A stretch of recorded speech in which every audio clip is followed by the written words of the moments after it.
y'all, this is Carol. Welcome back to the Draper Bunch Adventures. We're so glad that you decided to join us today. If you're new, we would love for you to subscribe to our channel down below. We'd also love for you to hit the bell so you can get notifications of future content. And, of course, we would love for you to give us a thumbs up to let us know that you were here today. Thank you for coming back. We are a family of 5 who enjoys homeschooling. Well, maybe not always. Most of the time we enjoy homeschooling, and we definitely enjoy Disney cruising, and so that's what most of our vlogs are going to be about. I would like to branch out and vlog some of our other adventures as well as we go. So today we're going to talk about homeschooling a little bit. It's my plan today to show you our homeschool space, which you can see behind me back here.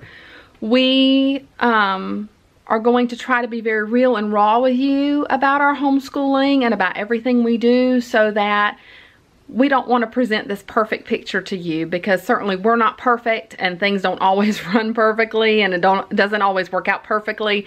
So what I would like to do is hopefully give you a real idea of what it actually looks like in our family, and I hope that along the way something we say or show you will be helpful to you if you are homeschooling or you're thinking about homeschooling.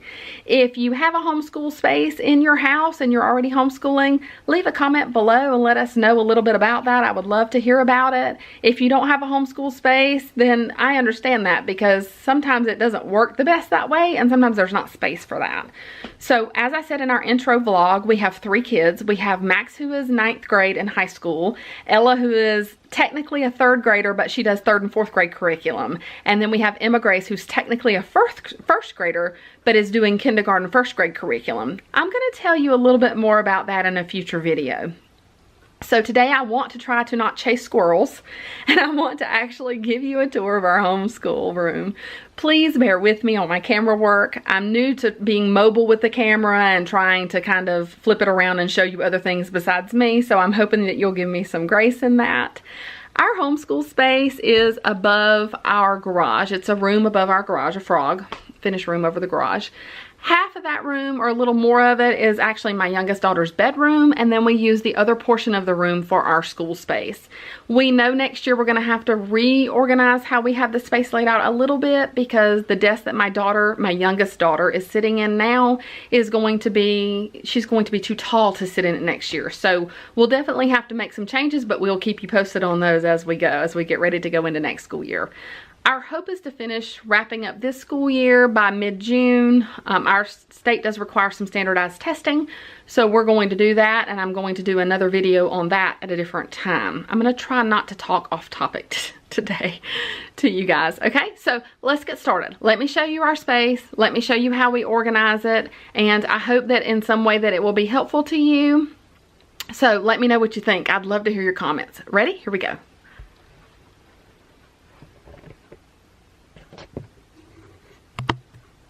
So here's our homeschool space. I'll start at the entry of the space. If you start here, you will see that we have a globe, and we have several white bins. You're going to see white bins throughout the entire space. It is how I like to organize materials. I love labels. I love plastic bins. I don't know why, they just make me happy. Office supplies also make me happy. So I have a lot of them. So these white bins that you see here all have teacher resource materials, answer keys, and things like that in it. There are some books in these bins over here as well, and some materials up on the top, because again, I'm giving you a real raw view. I didn't come in and organize and clean up and put everything back where it was supposed to be exactly for this video today, because I wanted you to see a realistic view. So as we move over, we're moving into my youngest daughter's sort of study space, and you'll see these posters on the wall. These are reading strategy posters. I will not talk in depthly about them today. However, if you would like to hear more about how I teach reading, I would be happy to do a video about that. I use a combination of phonics and guided reading strategies. These posters are for guided reading strategies. And what you'll notice on my daughter's desk is, for all the strategies that she's learned so far, she has a little friend that sits on her desk with her to help remind her of the strategies. So the purpose of the strategies is to figure out an unknown word in reading. And I won't say any more about it than that, because I could definitely get off on a tangent. But that's what those are for. These are visual reminders. Her friends on her desk are tactile reminders, so that it helps her. She tends to be very visual and tactile and not so much auditory. So these things actually very much help remind her of using the strategies and how to use them when she's working on her reading. She has a numbers chart here that's also just for her benefit, because you'll see as we get to the bigger chart that she can't actually see it from her desk. So we have another one right here for her. And then each one of my children have one of those white bins that I talked to you about that have labels on them that show or tell what is supposed to be in the drawer. And I say what is supposed to be because I stuck the labels on the drawers and then kind of reorganized some things afterwards. I don't know if you can see that or not. Work folders, workbooks. I actually ended up swapping those and putting some materials that we needed in there. But any of their workbooks, work folders, I keep a folder of any papers or anything that they're supposed to do for the week. And then I have another folder where we put completed work in one of the drawers. And then at the end of the week or the end of the month or sometimes later, I take those things out, hole punch them, and put them in a binder for a portfolio type of thing. Our state does not require a portfolio. However, I do keep the students' work or the kids' work because I feel like it just gives us a record of kind of the content we've covered. And also it's nice to look back through and see how much they've grown through the years. So I do keep a binder with their work samples in it just for my own benefit. I also like to keep my teacher books on the top.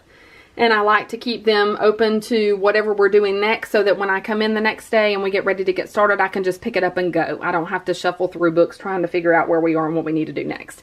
So those kind of sit there. Then this is her desk that she's currently using. Again, she's doing K1 work this year. So this desk is going to be too small for her next year. She's really kind of already outgrown it. But it's nice because it has space for her to work individually. Each of my kids have one of these caddies, which I got at Walmart. It's nice. It has different sections in it where they can keep pencils and supplies, erasers, glue, scissors, those kinds of things. So they're right at their fingertips. They also each have a name tag, as you can see here, which has helpful information on it. Letters, a number line, a number chart for her, shapes and things like that. And I also use it as a reward system where I give them stickers when they're doing well, or they do something exceptional, or they're just having a good day, or they're doing their work joyfully for any myriad of reasons. And when they reach 20, they get to go to a treasure box. I do have I do still have a lot of teacher tendencies, and those are some of the things that I think I've pulled from my professional background that actually work well in my homeschool for us. Then you can see here are Emma's reading friends that sit on her desk that help remind her of the reading strategies that she's learned so far. And then behind Emma's desk is kind of a little nook, which I almost don't want to show you because I think on camera it looks really horrible, but it's actually very organized. It has their previous portfolios in it. It has some containers that have some additional resources and materials. It has science kits, and it also has other resources we need, like measuring cups for math, and those types of things that you would only use occasionally, but you do need to have handy. So those things are in there. As we move on, you can see my daughter's desk is not nearly completely cleaned up. I'm not sure how it looks on the camera to you, but I just wanted you to see this is really what it looks like. Everything doesn't always go back perfectly in its place. Then we have a whiteboard. The kids can do their work on there. They also each individually have a whiteboard and marker that they can use to do work, solve math problems, or whatever it is that they're trying to do. So we use this one sometimes when we're doing writing together, or sometimes if they just want to do their work on the big board because it just makes it more joyful to them, then they can use the board to do that with. We also do talk about the date. So we always have the date up there. I do ask my kids to date their work every day so we can keep a record of when we did what. The next thing is an armoire that came from my youngest daughter's nursery when she was a baby. You can see there. And we repurposed it for our schoolroom. In the bottom it has 2 cabinets and 3 excuse me, it has 2 cabinets and 3 drawers, which have craft supplies, additional resource books for me as a teacher, tape, glue, things that I use to stick things up on the wall, all sorts of things. in there. Then just above that on the shelf are some bins, also found at Walmart, that have labels on them, because I told you I love labels, that have a lot of books that are organized by topic. They're organized by winter holidays, Halloween, fall, St. Patrick's Day, spring holidays, different math topics. So they're organized that way. That way I can just go over, pull one out, and have my hand on it right away. The next shelf above that has some teacher resources, obviously some other teacher supplies, some chapter books, and then just some fun books to read aloud. I do read aloud a book to my kids every single day. The high schooler's optional. He can join if he wants. Usually he doesn't anymore, because mostly they're picture books or books where we're practicing some of those strategies that we've learned in reading. However, every once in a while I think he kind of listens in. And then the top shelf is more books, obviously. Those books are organized, even though they're not labeled, they're organized by science and social studies topics. And then there are also some other chapter books. On the very, very top are bins and games. The bins have craft supplies that we like to use in them, and then the games are obviously like bingo games about subtraction and addition, resources that we can use to reinforce any concepts that we've learned. And then I have this lovely container that has all of these drawers in it that I keep additional supplies in. Construction paper, extra pencils, erasers, writing paper, stickers, anything like that that we need. And then on top, Minnie and Mickey are sitting on top of our pencil sharpener. And then behind are their binders that I use for portfolios. The next area on the perimeter of the room has a rocking chair, which is where I like to sit when we do either common science and social studies activities with my 2 elementary school girls, or when I'm reading aloud to them. It's fun to sit in the rocking chair and do that too. We have a calendar math area where we do calendar and math activities. This is our number chart. Again, as I told you, my youngest daughter can't see it from her desk, which is why she has one over there as well. And then we have this little chart that talks about the weather and the seasons. And we do calendar math every day. It's nice to do the same type of activities. I add more complex ones as the year goes on, because it really helps solidify those concepts in their mind when they're doing them every single day. All of these activities help with number recognition. It helps with the sense of just calendar math in general, knowing the months, knowing the days of the week. It helps them gain a sense of time a little bit. And then we introduce other types of concepts too. So we count days, which we haven't counted every day. We've missed some days. Again, we're real and raw here for you. So we're on 92 right now, but we add a straw each day. And then when we get to 10, obviously we bundle to the next place. And they're very excited right now because we only need one more bundle until we get to move to that hundreds place. It's a great way to teach the concept of place value. These concepts can be very abstract, so it's nice to have something tactile and kinesthetic that they can put their hands on, that they're doing every single day, where the concept builds upon itself and it helps them internalize it.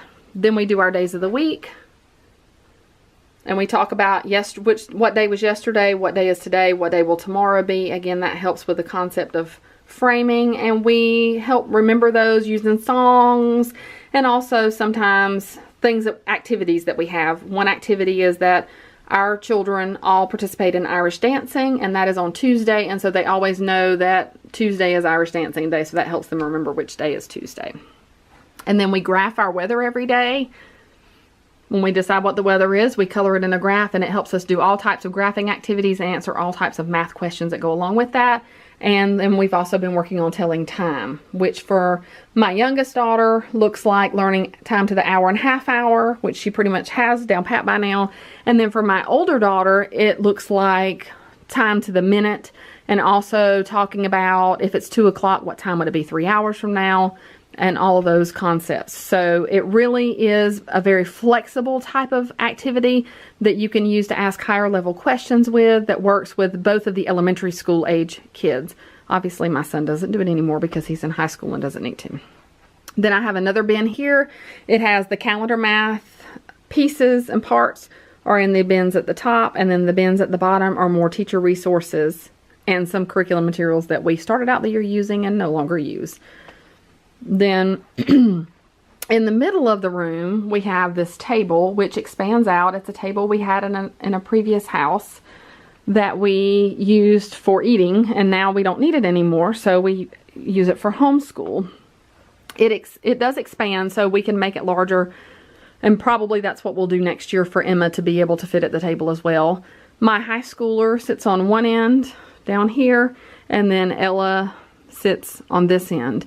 And they each have caddies and containers where they can keep all their materials organized.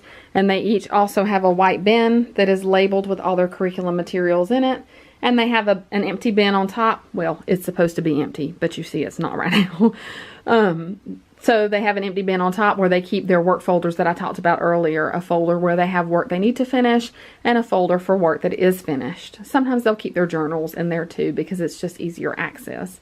Lately, my high schooler has been enjoying doing his work in his bedroom, and we are okay with that as long as he's doing his work and completing it and making good grades on his quizzes and exams. So that's an overview of our homeschool room. I hope I gave you enough information and detail that it's helpful to you. I'm so glad that you decided to join us for this tour today. If you have any questions, please feel free to leave them down below for me. I would love to hear from you. I hope that that what we're doing is showing you that things are just not always perfect. Hello again. Things are not always perfect, and that's okay because we have to be flexible and make changes as things arise. Sometimes, you know, kids work better in different spaces in different ways, and sometimes we have to switch gears, and all of that is okay. Sometimes books don't end up back in the drawers where they belong. That's okay too. We just try to keep it in check and not get it out of hand, and make sure that it doesn't hinder us from being able to continue to move forward with our schoolwork. I want to talk just for a minute about scheduling, and then I'm going to end this video, but I wanted to tell you that we don't have a set schedule. We do have school 5 days a week. My high schooler definitely has school 5 days a week. Sometimes our Irish dancing class is during the day, so sometimes the girls will not, if they've done enough work, they won't have to do any schoolwork after that class. So we don't have a set schedule. I tried to do that when we first started homeschooling, and I found that as activities pop up and we have dentist appointments and things like that, that it just doesn't always work out to schedule. My kids are all pretty early risers, so that's not really an issue for us. We're usually have breakfast fed and are getting started by 9 a.m. every morning, and that gives them plenty of time to get their work done. I don't give my high schooler a set order for his work. He determines that himself. He knows what he has to get done, and he's allowed the freedom to choose what order he wants to do that in, as long as it's done by the end of the day. I do check every day what he does to make sure that he's on track and that he's understanding everything. Same thing with my 3rd, 4th grader. This year has been a big growth year for her in independence. So we go over her assignments at the beginning of the school time, and she works. If she has questions or she needs me, then we certainly, you know, I certainly sit down and take time to work with her. Today I sat with her for a little while to teach her some new concepts about literature and about reading comprehension. So we take that as it comes and just do what we need to do. I realize that might not work for everybody. I want to say that about everything I say about homeschool. I know that what we do may not work for everybody. Our hope is that we can give you ideas and tips and tricks, that something may help you along the way, or hopefully maybe we can just encourage you just to keep going, and just don't get frustrated if you find yourself in a rut, or you feel like you're stuck, or you feel like you're not getting enough done. There's no time frame to do that, so just take a deep breath and take your time. Enjoy your children, enjoy homeschooling. I love to watch my kids learn. It's so much fun to do that, so much fun to be a part of that with them. So I hope that this tour has helped you. If you have any questions about homeschooling, or if there's anything that you would like for me to do a video about homeschooling, if you want to leave that down below, I would certainly love to hear from you. The next couple of videos we're going to talk about, I'm going to talk a little bit about curriculum, what curriculum I'm using with each of the grade levels of kids that I have. And then I'm going to talk about also, I'm looking forward to making a video for you about what does embarkment day look like on a Disney cruise, because for me, that was a scary thing, was what's going to happen when I get to the port and what do I need to do as a first-time cruiser. So I'm looking forward to making a video to you about what embarkment day looks like and what you need to know about that, and also about some of the curriculum that we've been using in our homeschool. Also, don't forget that we're going to have a giveaway when we get to 100 subscribers. So if you haven't subscribed, please subscribe. Give us a big thumbs up. Leave us a comment. We'd love to hear from you. Our email is also listed in the description, so you can certainly reach us that way as well. Y'all take care. We'll see y'all real soon.